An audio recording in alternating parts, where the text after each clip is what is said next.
Graças a Deus. Hoje eu estou falando no microfone para minha voz ficar um pouco melhor. Eu estou usando o microfone. Que Deus abençoe a todos da sua casa. Que o Espírito do Altíssimo Deus venha cobrir a sua casa, a sua família, o seu lar. Venha cobrir a sua vida.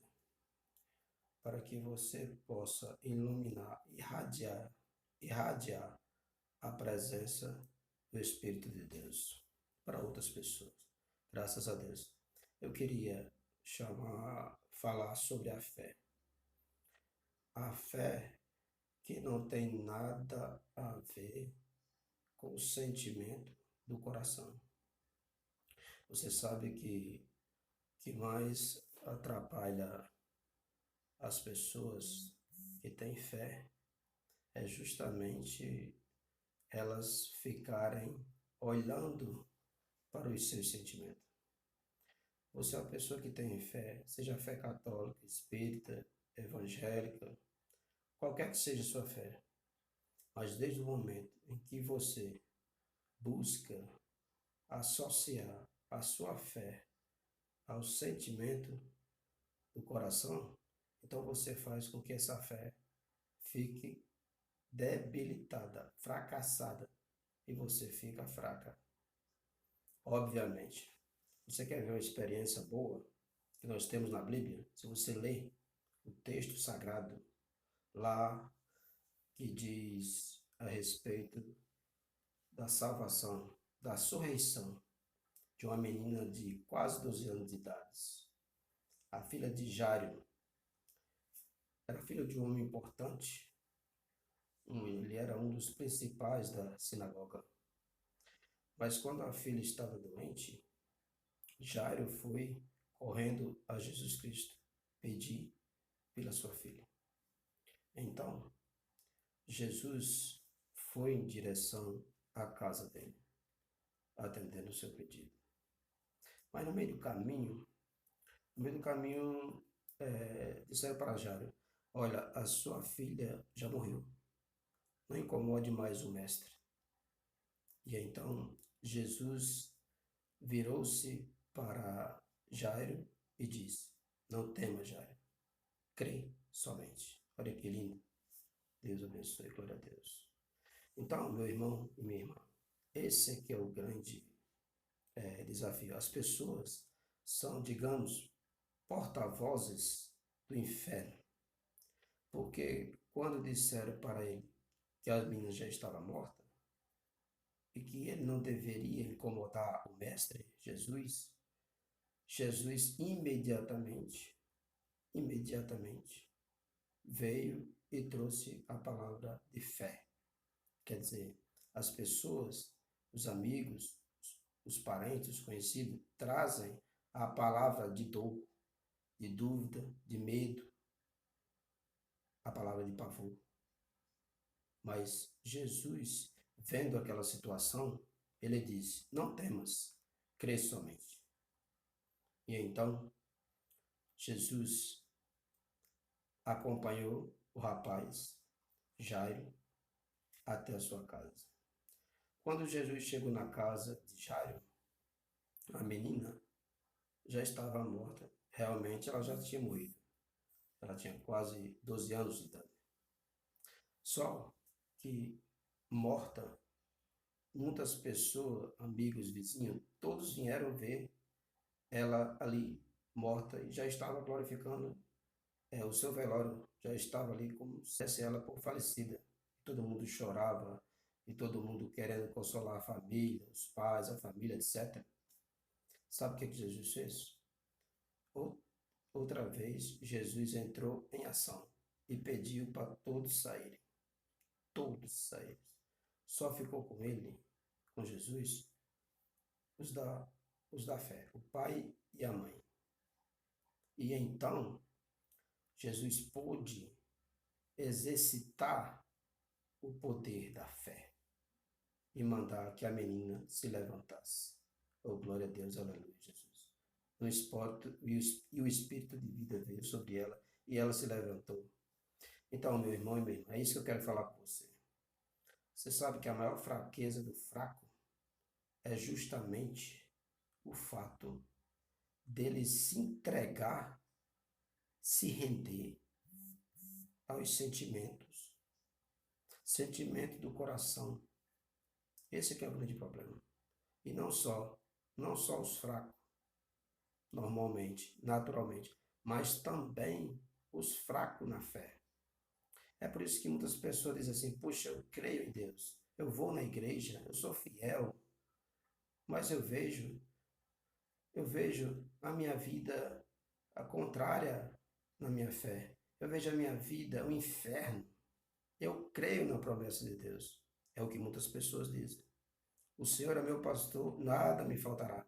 Só que está faltando tudo. Eu pergunto, por que está faltando tudo? Será que a palavra de Deus está errada? Não, não está errada. O que está errado é a forma, é a fé que a pessoa mistura com o sentimento. Ou você crê na palavra de Deus, que não tem nada a ver com sentimento. Ah, eu estou sentindo isso, estou sentindo aquilo. Não tem nada a ver. Não tem nada a ver com sentimento. Quando você crê na palavra de Deus, você acredita que aquilo que você está escrito vai acontecer. Essa foi a atitude de Jairo. Ele creia em Jesus. Ele creia que Jesus ia ressuscitar a filha dele. Quando Jesus diz para ele: não temas, creia somente, é justamente isso, é a gente deixar de pensar no coração da gente, no que está sentindo no nosso coração. Se você crê, você não olha para o coração, você não olha para o sentimento, porque o coração busca misericórdia, compaixão das pessoas. O coração busca ternura. O coração busca piedade das pessoas. O coração, o sentimento busca mentir-se das pessoas. Mas a fé bíblica, a fé que faz livrar as pessoas, que traz a solução, qualquer que seja o problema, a fé ela se revolta, ela fica com raiva, ela fica irada, ela toma atitude. Ela toma atitude de coragem e compra esse sentimento. Não, não vou aceitar o que o meu coração sente ou deixa de sentir. Eu vou crer. Eu vou crer somente. Vou crer somente no nosso Deus. Você sabe qual é a característica da fraqueza do fraco? É olhar para o coração. É dar atenção aos sentimentos, às emoções do coração. E por causa disso, as pessoas ficam fracas, fragilizadas.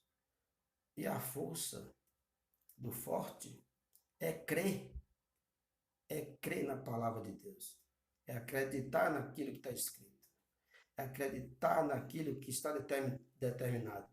Jesus, quando foi tentado por Satanás, Jesus resistiu à tentação do diabo. Ele resistiu com as palavras, ele não resistiu com o sentimento. O sentimento que Jesus tinha era de fome, mas ele não deu atenção quando o diabo disse: manda essas pedras se transformarem em pão.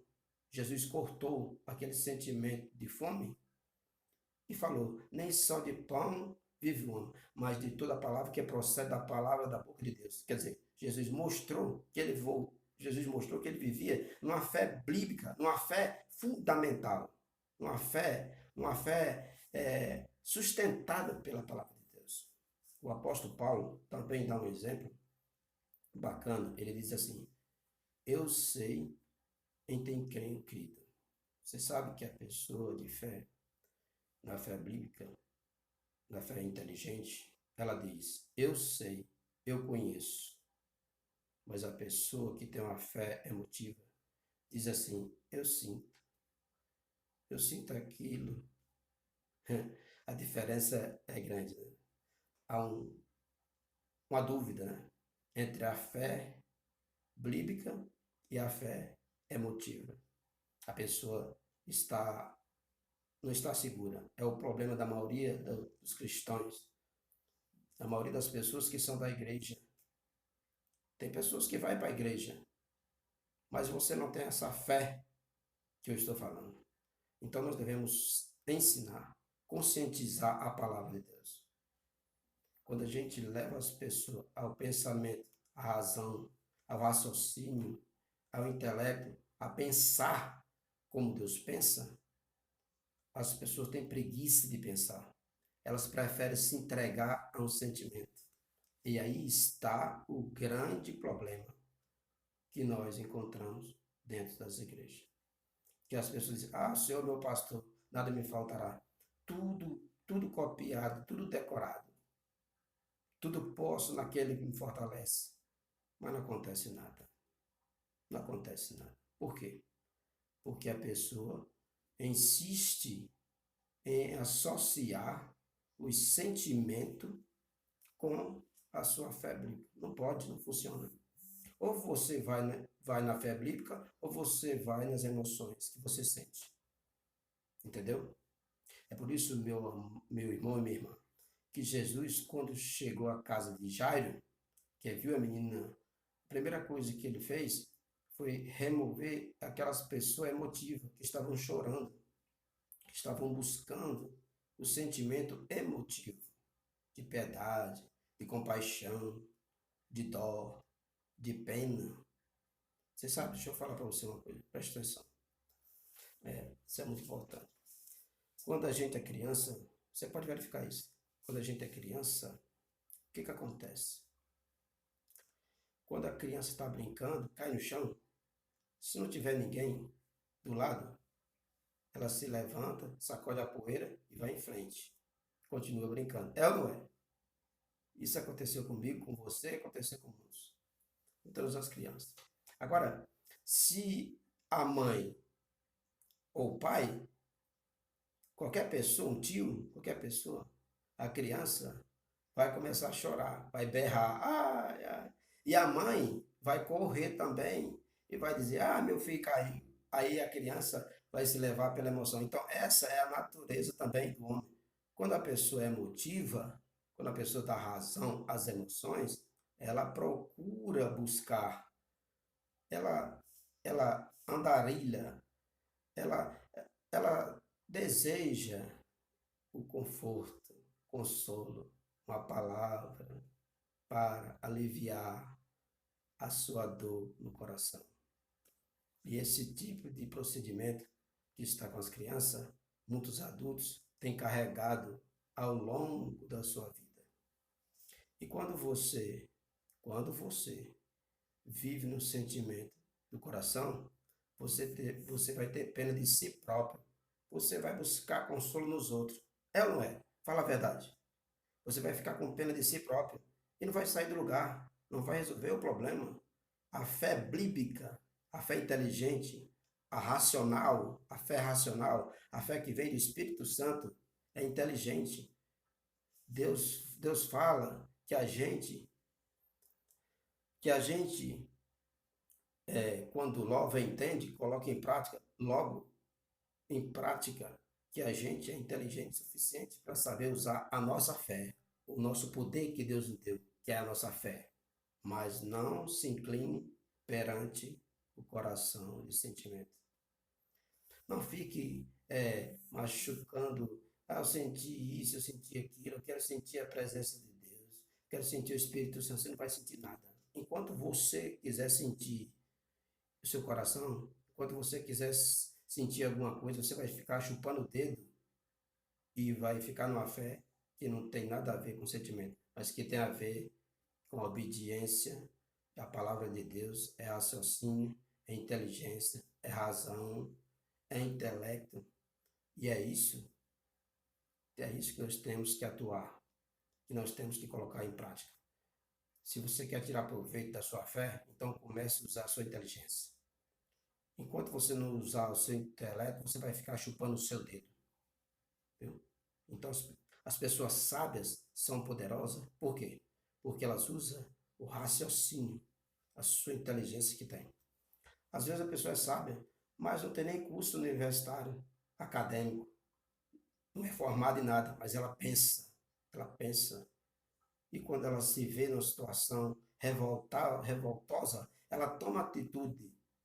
Ela não fica churumingando, nem pedindo que os outros tenham a pena dela, que os outros venham manifestar uma meiguice para ela. Não, a fé não chora, meu amigo. A fé A fé não chora, não tem nada de emoção. A fé é dura. A fé é dura. A fé é dura, mas resolve os problemas que a gente tem. Graças a Deus. Eu queria que você ficasse com essa palavra, guardasse essa palavra no seu coração e diferenciasse a fé que você tem emotiva, que é do seu coração, que não resolve nada, e colocasse a fé de verdade, que é a fé bíblica, a fé inteligência, a fé inteligente, que você raciocina, a fé da razão, a fé racional. Essa é a fé de verdade. Se você conseguir essa fé, você será um grande vencedor em Cristo. Deus abençoe.